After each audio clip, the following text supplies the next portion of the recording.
You've done it in 4 years? Yeah, this is the 4th Persona panel at Acen. You might be disappointed to see that Adachi and Dojima aren't here. Adachi went to jail. No, you get the cuties instead. But, you know, instead of like, you know, Teddy giving your hearts to Teddy, I think you should all give me your hearts. Oh no. What? Oh god. Oh my god. Yousuke with a mega milk. Someone needs to draw a banner of that now. Okay. Looking at you, Pixie. So, welcome to Be Your True Mind, a Persona panel. You might know this kind of Englishy type thing from the first couple games, but yeah, it's basically like what Persona is all about. So, a brief overview of the panel. I'm going to talk a little bit about Persona and the psychology of Carl Jung. If you know like the whole like concept of what a persona is, you'd know that it's really tied into the work that he's done. And then we're going to go through all the games sequentially, and even talk about the anime that's been showing. So.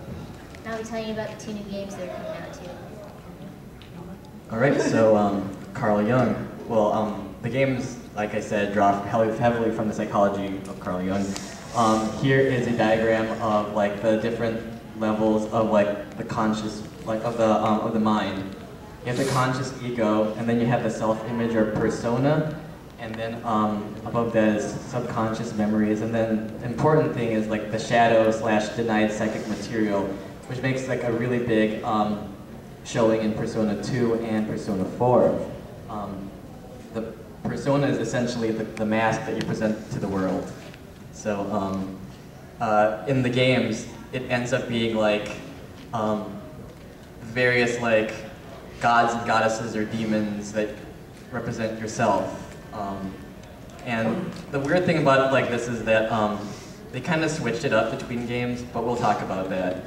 And talked about the shadow self, and kind of like the anima / animus, which is like the opposite sex qualities.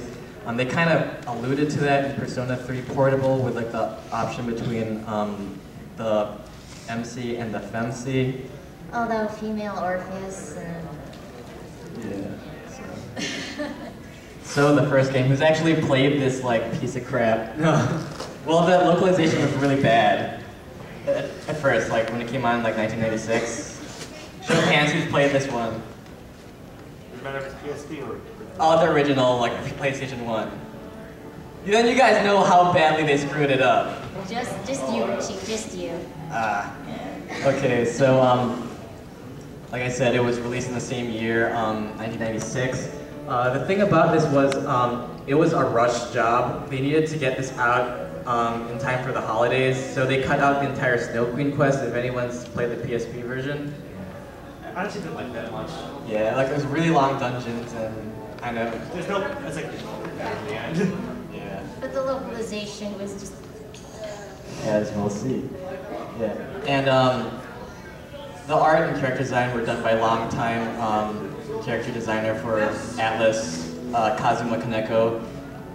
He worked on pretty much all the other Shin Megami Tensei games except for the ones that Shigenori Soejima did, which are preceded the art for Persona 3 and Persona 4.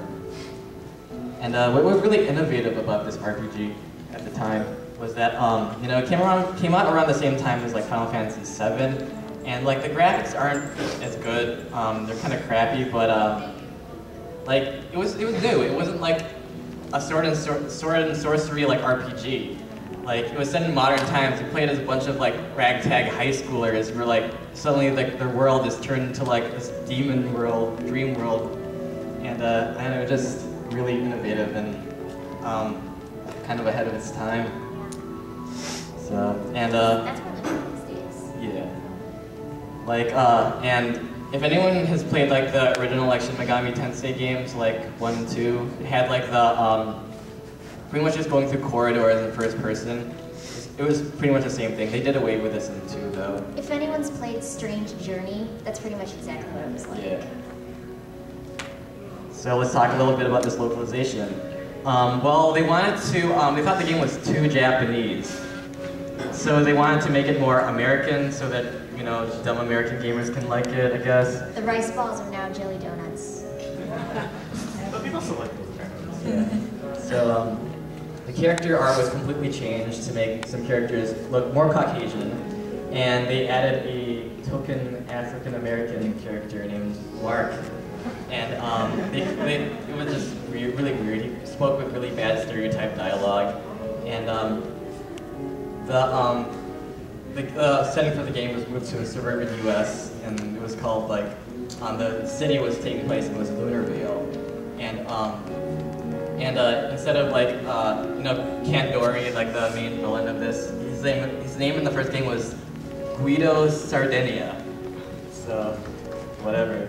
And of course, yen was changed into dollars, and they thought this game was a bit too hardcore for us. Like, who thinks that? Like, we played like all like the Shin Megami Tensei games now, and they are hard. Like, so like, yeah, like for this American release, they lowered the encounter rate drastically and just increased your experience points and your money after battles, basically. So it was easy mode for a Shin Megami Tensei game, but it was actually the first game in the Mega 10 franchise to ever be released in the US. So, and if you take a look at the bottom there, there's the character Eriko Kirishima, or Ellen in the American localization. This is really bad, but roses are red, zombies are blue, but my face is white, so you know I'm true. Like, wow. And that was out of the game. Yeah. And here's just a little comparison of the character art. As you see, like the boy with the earring, Naoya Toto, was changed into like this redheaded guy, and then you had the complete like transformation of Mark Masao Inaba to become like Mark. And then of course you have Ellen in the bottom. My question is, they look Caucasian already in the originals, and yet they make them whiter? I don't see how that's more American and less Japanese, or... The only further step to American is ginger, that's how it goes. Yeah, like... I don't even know. It's I bad. think that's the only change they had on Salvo. Yeah. I can't see one. That's okay. The rest... I don't know. Alright, and as you know, it was re-released on the PSP as like a enhanced port with a completely new translation and no more crappy Americanized localization, and you get the 100% game. You don't have the Snow Queen quest cut out. And a sad thing was like, I mean, I don't know, like being like having played like the original game, I didn't really like the new music. It was a bit like too poppy and like out of place compared to like the dark soundtrack that they had before. But I did have a new soundtrack composed by the guy who did like the well, Shoji Meguro has been with the Persona games for like the entire series, but like it was completely new and like a lot more upbeat, like way composed for 3 and 4. We're lucky. Atlas is so good to us. Yeah. Eventually they are, but... Sure, we're like... Remember what they did with over- Catherine? Like, Yeah. like, do you still like us? Yeah. But it's like, of course, we're handing them our money hand over fist, like, yeah, but Yeah. they're good. Take my money! Exactly, just like Fry. But they're good to us, and they do localize all the games, which is rare nowadays considering the decline of JRPGs. Yeah, like considering like their past track record with what happened with Innocent Sin. So we're gonna start on Persona 2 and just gloss over it. Who actually has played these games? Like the first one and the second one? Just Yeah. Innocent Sin? Okay. This guy in front of me. Of course. Should I just go there? Maybe you should be up here. Yeah. So, alright, so yeah, there's 2 games in this series, Innocent Sin and Eternal Punishment. The names are based off of Crime and Punishment by Fyodor Dostoevsky. Really long reading, I haven't actually read that book, but Brothers Kramer's on the shit. So originally, only the second game in the duology was localized and brought to the US in around like 2001, I believe. But, we'll see. But like they did release like Innocent Sin finally. And the games do take place a few years after Persona, the original Persona game, and like you definitely see like a connection, like between these 2 games, because like the party characters in the first game appear as older people, as adults in the second game, So it's just kind of interesting to see how these characters like grow. So Innocent Sin, main character, as you know, is Tatsuya Suo, student at Seven Sisters High School, and the whole like idea behind the game was that like rumors are coming true, and it all starts with like like you call your own number in your cell phone, and instead of bringing it to voicemail, it brings up the Joker. We're not talking about Batman Joker, but he grants your wish for a price. I really don't want to like spoil anymore because like this game is out and it's playable. I mean, it did have a fan translation not too long ago, so and I actually did play that one. And but it was nice that they finally actually did give it an official release in the U.S. Like almost like 10 years later. It was nice too. I mean, they even gave you like in-game music to go with it, nice packaging. I mean, Atlas spoils us. Yeah, they really do. Like you get soundtracks of like almost every game, like, and I don't know, like it's just really cool. So. Shadow Cells made their first appearance in this game as well.